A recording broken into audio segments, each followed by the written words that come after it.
This is Daniel. And this is Krebs. This is Alton. And I am Matai. And you're listening to Dungeon Crawlers Radio, the greatest geek podcast out there. Hello, everyone, and welcome to another episode of Dungeon Crawlers Radio, where today you will notice there is a distinct lack of Dan. Unfortunately, he is taking care of some important business. As it turns out, when you blow out the sidewall on your tire driving down a freeway, it kind of takes a little bit of time to resolve. So we're going to let him have some freedom on that today. However, today I am joined by both Matthew Krebs. Hello there. And Josh Krebs. Hello, my favorite internet peeps. Now, today's topic I'm actually pretty excited about because, as you may know, we've been supporting the Critical Hit Soda Kickstarter for a little while, which, by the way, quick update on that, most funded soda Kickstarter of all time. Woohoo! So congratulations to the Critical Hit Soda team. Congratulations to myself. It feels kind of weird to say that, but here we go.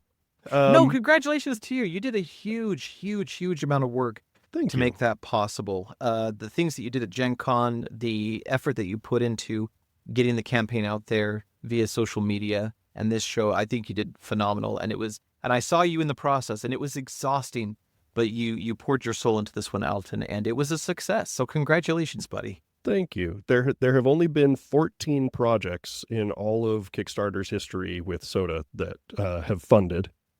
And of those, only 5 raised more than $30K. Wow. So even as we were getting ready to launch the project, like Kickstarter reached out to us and was like, hey, this is your first project and you've chosen a niche that doesn't succeed. So maybe consider dropping your goal to like 10K. And we're like, no, we know what we have to do in order to actually fulfill on the promises that we're giving to the community. So we're just going to have to find a way. So thank you, Dungeon Crawler, for coming out and supporting us. And the late pledge period is open on Kickstarter through September 1st. So if you still have the opportunity and the means, please go and support. This is a great local business, and we're working with a whole bunch of other local businesses, real artists, real sodas. It's awesome. Some signed limited edition prints. I also have it on good authority that at least one of these artists, whose name you definitely know, is interested in coming back for a future can. They specifically requested a flavor that we debuted at Gen Con. So wow, it's going to be really, really neat. But one of the other things that I got to do at Gen Con actually has to do with 3D printing. Now, for those of you who don't know what 3D printing is, Matt, do you want to give like a quick primer? So, for those of you who've been living under a rock, 3D printing is where they have these machines that will melt plastic filament, and it is computer-controlled, computer-assisted printing that will build 3D objects to pretty fine detail. And there's a lot of things that you can make that way you might not be able to do with injection molding or some of the other manufacturing methods out there. And the machines have gotten cheap enough that a lot of people are doing this at home now. Oh yeah, it's super common. I mean, I have a lot of fun, especially sitting down to play Dungeons and Dragons, things like that. Like I have players bringing in custom printed minis all the time. Oh, hey, Alton, speaking of Dungeons and Dragons, did you guys hear about the campaign where where they made a temple, but they made an offering to Tiamat instead of the deity? No. Do you know what happened? No. Apparently it was a clerical error. Oh, but the punishment was quite draconian. The clerical part was better. Oh, man. We were joking around last night, and Leah was talking to me about a friend who was in a campaign, and she was encouraging her friend who's playing a cleric to do something really outlandish or to talk about something in their history that is very non-cleric and be like, I told you I wasn't always a cleric. And I thought that was a great idea for like a cleric character, that they're always trying to be, the icon of holiness in their group.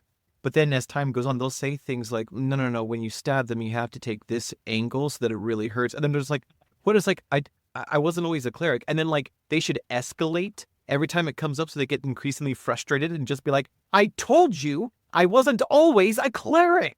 Meanwhile, the paladin in the group is giving him the side eye. See, I'm just like, what's going through my head is Christopher Lee, because that guy was a bad A. Let's start there. Yeah. But I there's wasn't always a British actor. yeah. But there's a story that's been verified a few times over, including by the late actor himself, in which they're talking about the critical scene at the top of Orthanc when Saruman gets stabbed, and Peter Jackson wanted him to like kind of gasp and freak out, and he goes, "That's not what happens. That's It not just like that's not how it works." And the thing is, Peter Jackson fortunately had the presence of mind to remember that this is a man who fought in a world war and a few others. Like, he's secret agent. Like, you don't ask those kinds of questions, but That's if right. he's going to tell you, you just go, correct. However you want to do it is fine. I And, just imagine him saying, "Hey, if you don't believe me, I'll demonstrate." It's like, bring that grip over here. at any rate, bringing it back to the topic at hand. Yes. Yeah, 3D printing, and you just talked about FDM printing, which is where you're extruding out of a single nozzle. There's also resin printing, where you are utilizing UV to selectively cure portions of resin one layer at a time. Both have different uses for different means. We're not going to get into the technicalities on all of this here, but the point is, it is now super accessible to get very high quality miniatures and models and all kinds of things made up. And that's opened a whole other world of gaming. And one of the things that I got to do while I was at Gen Con, Tracy Hickman, friend of the show, had me bring out 7 boxes, like gigantic, huge boxes of games. And one of them is the Firefly board game, which recently got, I think it was a 10th anniversary reprint with a whole bunch of upgrades. Shiny. Yes. Super shiny. I have it. It is wonderful. It's great. But the good news is I may have an additional upgrade for you. We love that game, but oftentimes individual turns can take a very long time, which means that you have one player actively working their brain for a few minutes while everybody else is sitting there losing their minds. And so we built a custom rule set. This was primarily Tracy and my brother-in-law, Jared. I got to contribute just a very little bit at the tail end a couple of years ago. But they went and actually codified the rule set and then printed out a companion to be able to help, meaning 3D print out, a game companion to be able to help people take their actions simultaneously. So it's got a little tracker, some coins that are helping you track what action you're taking so that everybody can see it at once. It's super, super neat. And he included the first set of those off the line in his particular auction for that game, which was super, super, super cool to see. But we're That's now awesome. in this really neat age where things like that are super possible. Very easy to do, relatively speaking. So the first question I want to pose to you guys is, what is the best implementation of 3D printing that you have seen in a game so far? Whether it's something homebrew or something that's designed for it. What do you think? Well, some of the most common things that I see and the most utilitarian are people who design box organizers or inserts for the original box to put the game away. And what this does is, a lot of times you've got a game with, especially games that have cards. The inserts are usually just some flimsy vacuum molded plastic. And if you sleeve your cards, they don't fit anymore. And if you want to, and if the game has expansions, the expansions don't fit in the box. With a custom made organizer, they're often made with just a little bit more width and length to accommodate sleeved cards. And a lot of people, when it's possible, are making organizers that fit as many expansions as they can possibly get into the box. That is really awesome. The other thing that I have found to be very helpful about these box organizers is the ability to take the game straight to the table. The organizers are combined with table trays that organizes your tokens and things like that. So you just take the tray out of the box, put it on the table, and it cuts your setup time in half or more.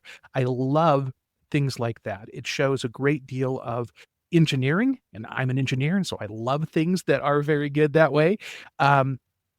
And a great deal of thought from the player's perspective. Game designers, God bless them.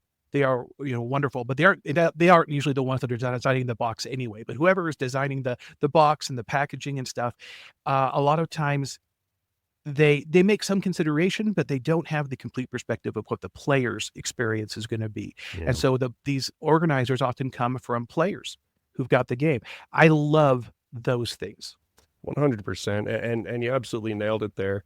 I'm trying to think. There's one game in my collection. What is it? I don't remember off the top of my head. Oh yeah, Twilight Imperium. Well, there is that too. We're not going to get off on that tangent yet. But there are a couple of games that have come with inserts that are clearly designed to be able to fit components. And a few of them have even teamed up with companies like Game Trays to be able to produce really neat things. But you can't, or at that stage, they don't always think about expansions, like you said. Yeah. Even when a publisher is very cognizant of what's actually going to go into the box and how a player's going to have to set everything up, it doesn't always translate one-to-one. And so a great example being Dune Imperium, that has had a number of updates. Yes. And so, what was originally in the box absolutely was not designed to be able to hold the components that it came with, much less anything else. But there are 3D files that you can print off that give you an organizer that fits not only the base game, but all of the expansions in the base game box, which makes that so much easier to set up and take down. It makes it so much easier to know that everything has a spot, and it absolutely saves space on the shelf, plus just looking great. Josh, what are your thoughts? Yeah, you know what? I also, like Matthew, we love the box organizers, all the points you guys have hit. But what I really like about these is that it provides an opportunity to decrease time to table. And so a lot of these organizational files will be designed in such a way that it can hold components for use not only as organization, but also as distribution. With Dune Imperium, for example, there are player trays where you can store certain tokens, and those tokens, you just pull the tray out, hand it to the player. Player has all the pieces they need in order to play.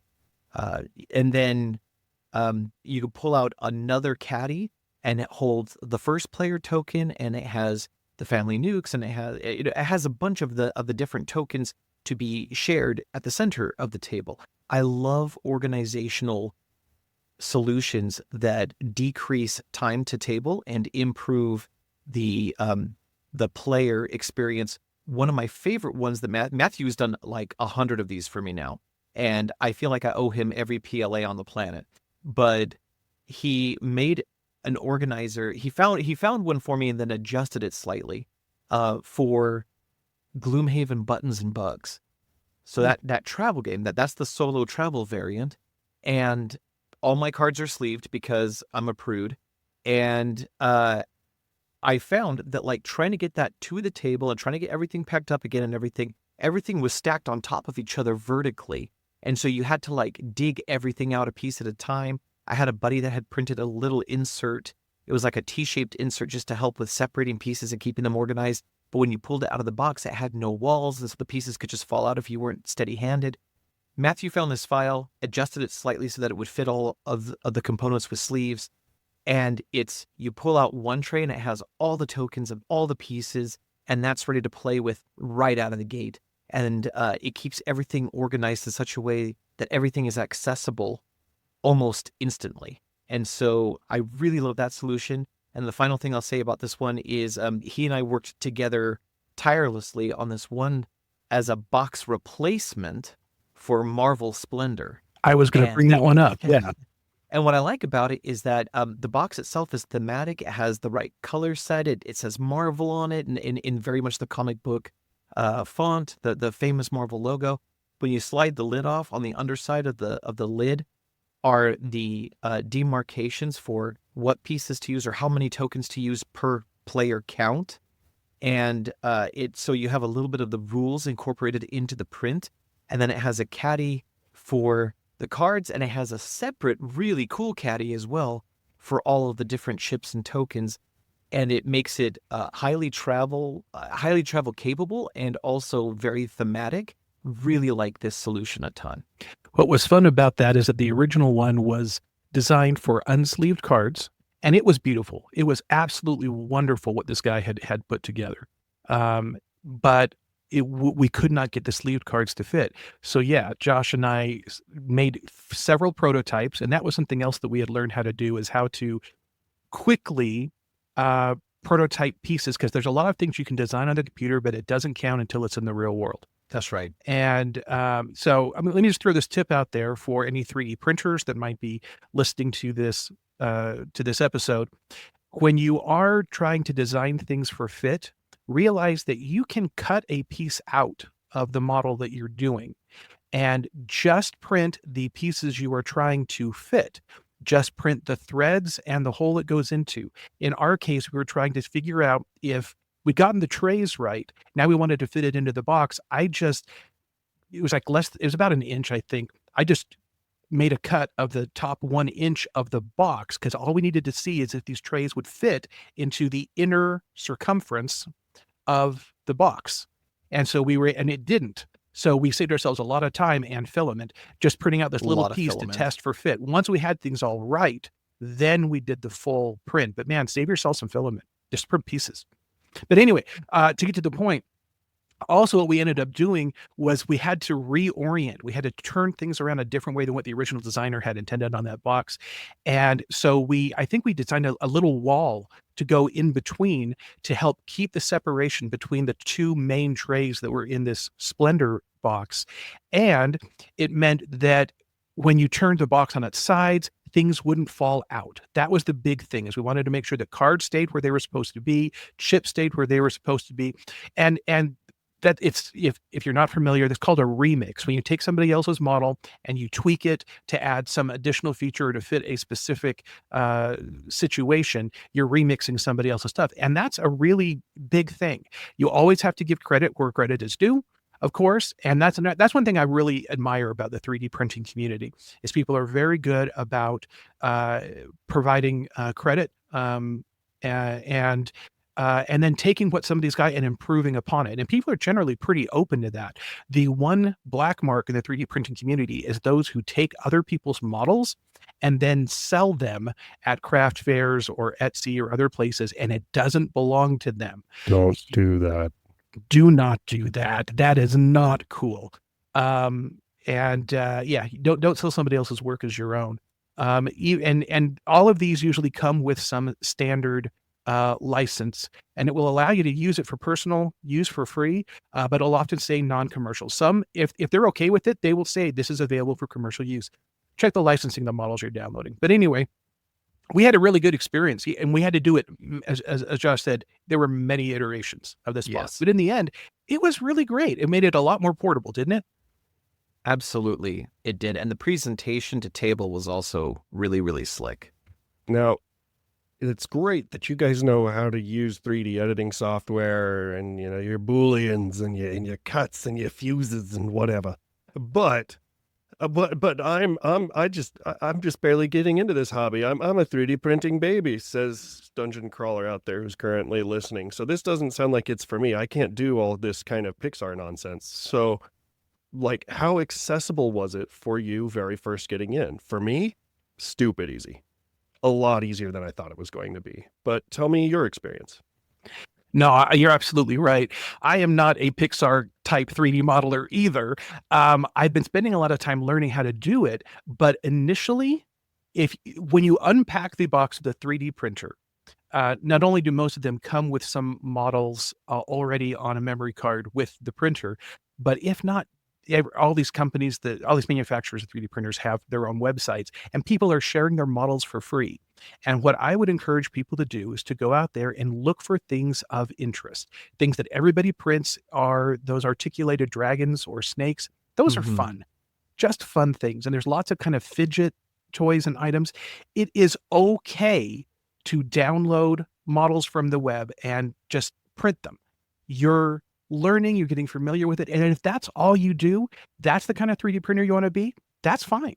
That's okay. You don't have to be the person that goes out and models the next Nintendo game character that you want to bring from the screen into real life. You don't have to be that person. If that does interest you, then there's a learning curve, and there's software out there. There's plenty of videos and classes that you could take to get you there. But there's a wide spectrum of people who enjoy this hobby. And let's keep in mind, this is a hobby, not a religion. A lot of people can get passionate about it, but there's room for everybody. And if you just want to be the kind that downloads other people's files and prints it and get your enjoyment out of it, man, live life, be happy. If you get your enjoyment out of creating new things or remixing other people's models, have at it. That's what this is for. This is a hobby, and hobbies are supposed to bring you joy. Very easy to enter, and then take it as far as you want and no farther. You're okay. I will also call out that there are a number of online tools that are designed specifically to help you make custom things the same way that you would like in a video game with a character creator. Eldritch Foundry, Hero Forge are two great examples if you're wanting to build Dungeons and Dragons miniatures, especially you want to bring your own custom NPC to the next game. You don't have to order the 3D prints through them. You can just download what's called the STL, which is the 3D file. And That's if right. you've got that, you can throw it into your 3D printer in the afternoon. All of a sudden, you're done, right? You do pay a little bit of a premium for some tools that are out there, but they generally also come with a ton of features and a lot of things that make your life a heck of a lot easier.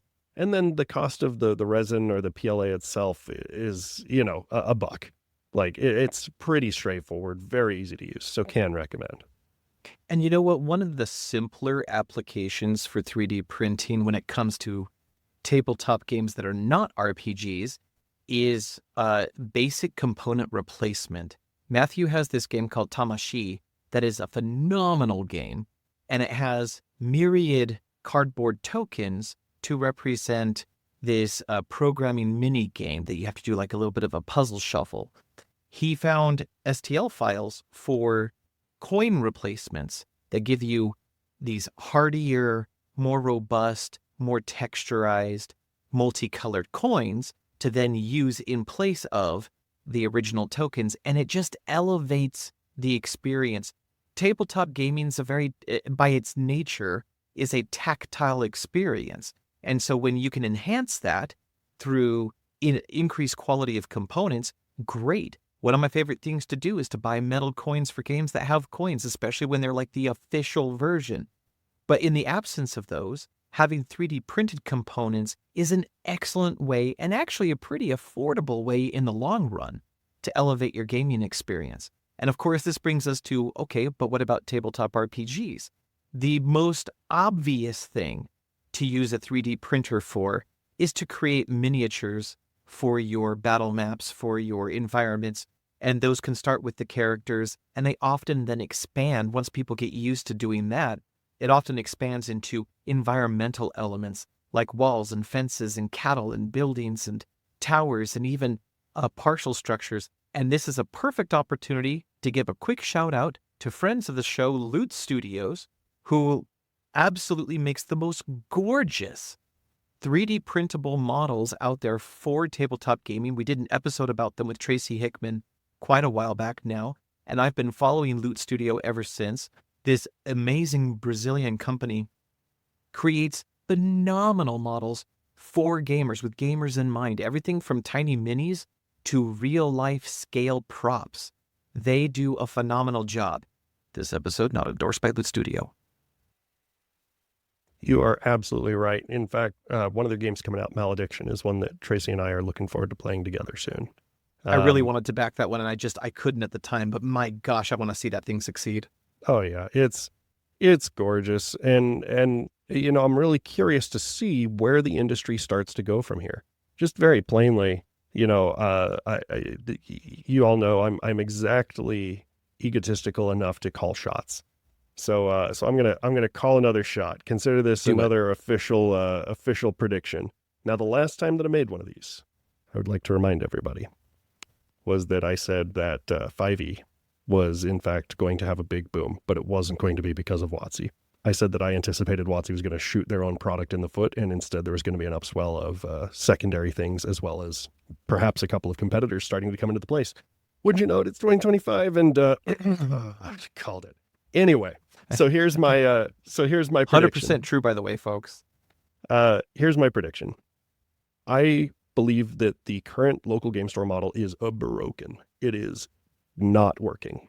It is not profitable. It is very difficult to sustain, and it relies entirely upon the goodwill of the community and the goodwill of publishers plus tariffs.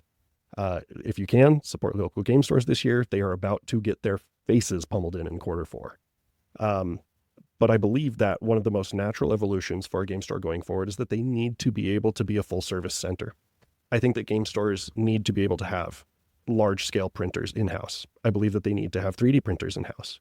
I believe that people need to be able to have a place that is functionally a makerspace where they can just show up and say, hey, I'm already planning on coming in and playing games for a couple of hours. Can you throw this on the printer for me so that I can upgrade my game when I go home? I also believe that that means that, similar to some of what Loot is doing, there are opportunities for game designers and publishers, even independent creators, to go out and start creating designs with these kinds of upgrades in mind. Now, I'm not going to get too much more specific than that, partially because I may have a couple of things in the works. We'll see. But needless to say, I think that it is a very realistic expectation that within the next 5 years, 3D printing is going to be I'm not going to say a plurality of players, but it's going to be a significant regular thing that you just start to see all the time. Where if you are, not just playing board games, but a board game hobbyist, a 3D printer is going to be a very natural part of your ensemble. It's just part of the hobby, part of the way that you handle things. We'll see whether CNC machines or laser cutters, things like that, ever get to that point. I personally would love to see some of that, but 3D printing is so inexpensive, so accessible, and the number of files that are going up every single day on websites like Thingiverse is getting to the point where there is going to be a subculture within board gaming that is specifically for 3D printing. So, Dungeon Crawlers, you're going to have to tell us, though. I can be wrong. It has happened. So if you have strong opinions in any direction about 3D printing and gaming, now is your chance to let us know. Alton, you're wrong about that. You're wrong about being wrong. Ever. Oh, excuse me. Now, I wasn't wrong in saying that anyway, going I'm through sorry. The internet paradox. You throw him The off. He paradox had a has broken roll. Alton's brain. He was on a roll, and you absolutely derailed him. I I'm was going expecting through a Elton tunnel. to be like, one time I thought I was wrong, but I was mistaken. There you go. See, that would have been so much wittier, but that's okay. At any rate, Dungeon Crawlers, thank you so much for joining us today. Please send us your comments, send us your questions, and let us know what you'd like us to talk about in the future. Also, a huge thank you to Critical Hit Soda, who has helped this show go on for the next couple of months. And please go ahead and check out that Kickstarter. Not only you're supporting the show, but you're supporting me personally. So if you love these dulcet tones, this is your opportunity. Well, gentlemen, with that, I think we are about to wrap up. So, Dungeon Crawlers, remember to tell your story, whatever may come. And my fellow dungeon crawlers, let your 3D printed geek flag fly. So say we all. And whether you are just starting in the hobby and are grabbing some PLA, or you are a resin printing STL manufacturing guru, always remember to be epic and don't suck. Remember, the Force will be with you, always.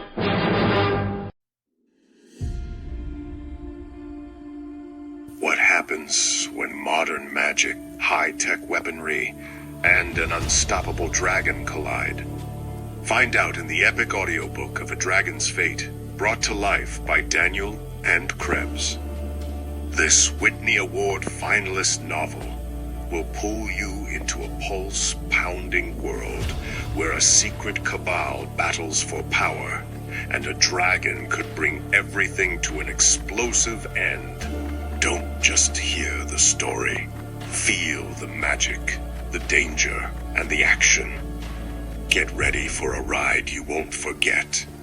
Grab your copy of A Dragon's Fate, now available on Audible.